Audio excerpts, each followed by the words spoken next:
Selamat datang di channel Apres. Kenalin aku Dida sebagai tutor fisika. Dan aku Meisha sebagai writer yang akan menemani kalian di ruang belajar. Nah, di bab terakhir ini kita bakal belajar bab 14, yaitu perjalanan keluar angkasa.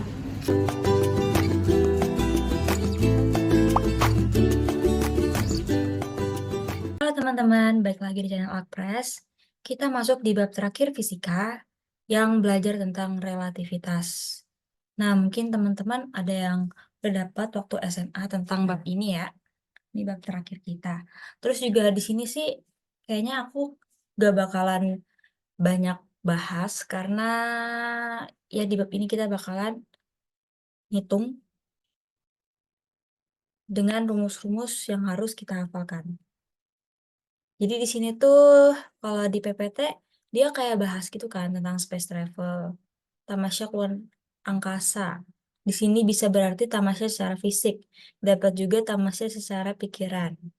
Kayak gitu-gitu. Ini aku nggak bakal nyebutin seperti biasa, karena aku bakalan jelasinnya yang hitungan. Nih, jadi eh apa sih peran fisika di space exploration-nya itu? Jadi peran fisika itu yang dipakai ada dari teori dan teknologinya. Kalau teorinya itu ada termodinamika, teori mekanika, teori kuantum di bab 13, terus teori yang sekarang kita pelajari ini teori relativitas, entah itu khusus atau umum, terus ada gravitasi Newton, kosmologi, termodinamika, ini ngulang lagi sih, dan lain-lain. Terus teknologi itu kayak propulsi jet, robotik, instrumentasi, dan lain sebagainya. Di sini juga ada percobaan Michelson-Morley membuktikan bahwa medium edar tidak ada, semula diduganya itu ada. Cahaya merambat tanpa memerlukan medium. Nah, di sini ada rumus kecepatan di bab relativitas ini. Rumusnya kayak gini, VB sama dengan VBA plus VA per 1 plus VBA kali VA per C kuadrat. C itu kecepatan cahaya sebesar 3 kali 10 pangkat 8. Tapi biasanya itu C-nya itu bakalan dicoret sama si V-nya ini. Jadi kayak nggak perlu dikonversi dalam bentuk angka gitu. Maksudnya gimana nanti kita masuk. Nih, terus ada juga di bab ini tuh waktu. Rumusnya tuh hampir mirip ya, yang waktu sama pen, eh, panjang. L tuh panjang ya. Tuh, kayak gini. T sama dengan T0 per akar 1 min V kuadrat per C kuadrat. Terus L juga sama, hampir sama. Cuma di sini kalau ini dibagi, kalau T itu dibagi, kalau L itu dikali.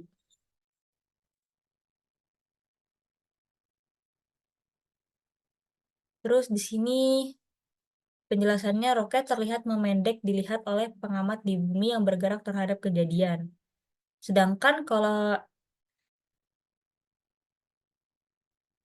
dilihat oleh pengamat di roket, roket itu punya panjang yang tetap, yang diam terhadap kejadian.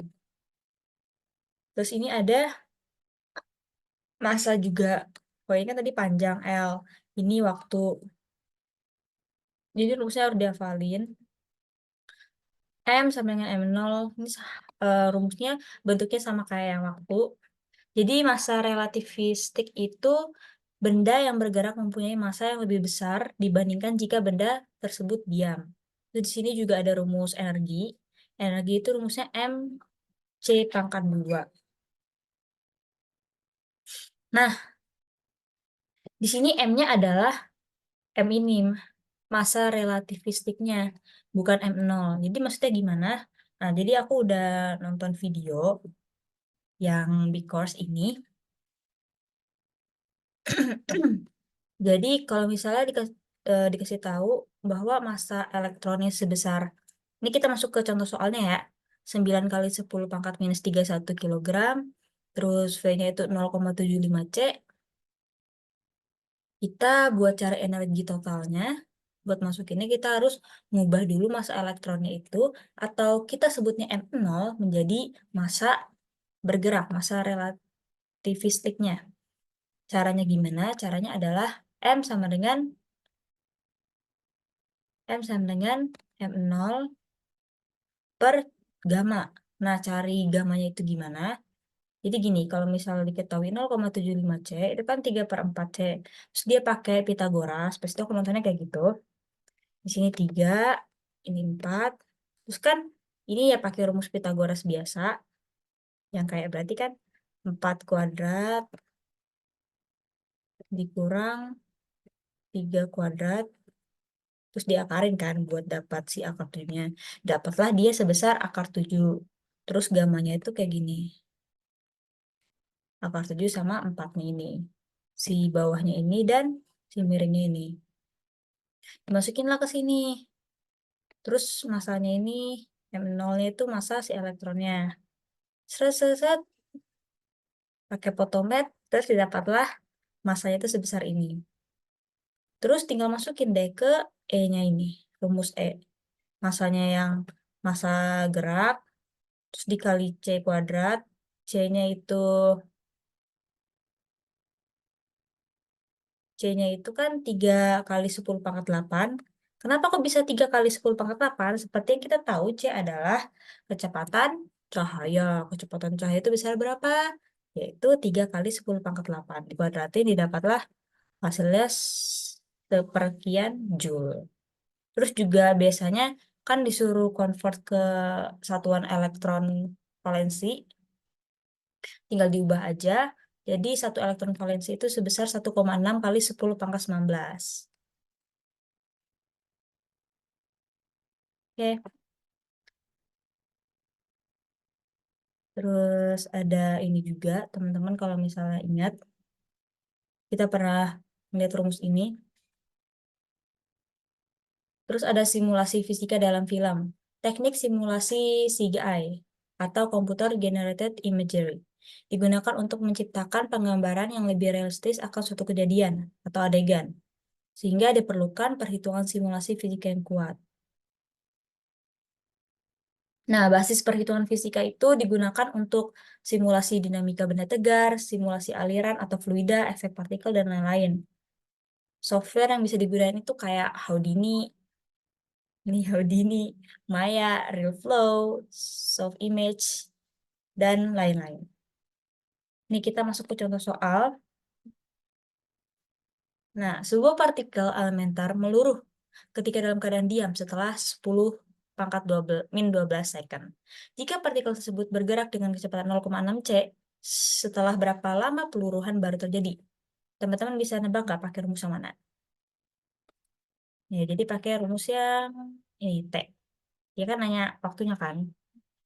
Jadi, seperti yang aku udah bilang tadi, C-nya nggak usah dikonversi dalam bentuk angka, langsung aja. Maksudnya kayak gimana? Ya kayak gini.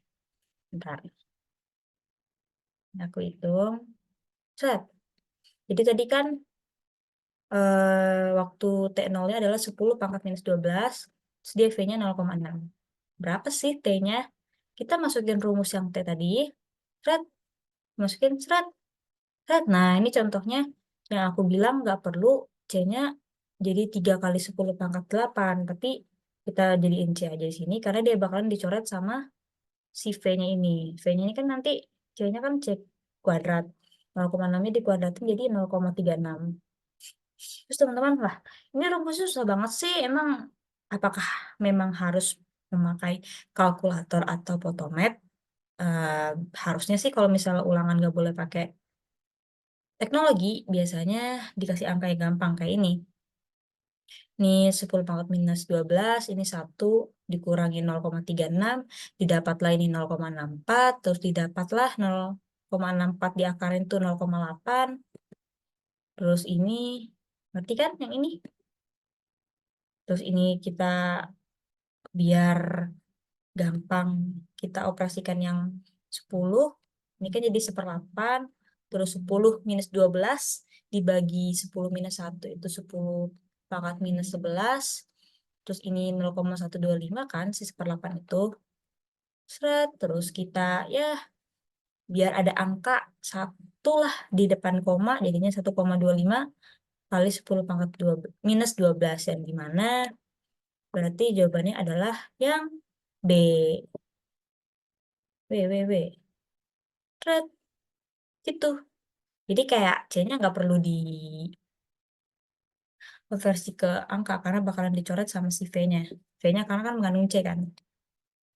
Oke, sekian materi singkat kali ini, materi 14. Semangat UTS. Semangat UAS. Bye-bye. Sekian video pembelajaran kita kali ini. Jangan lupa like and share ke teman-teman kalian. Semangat belajar and see you on the next video.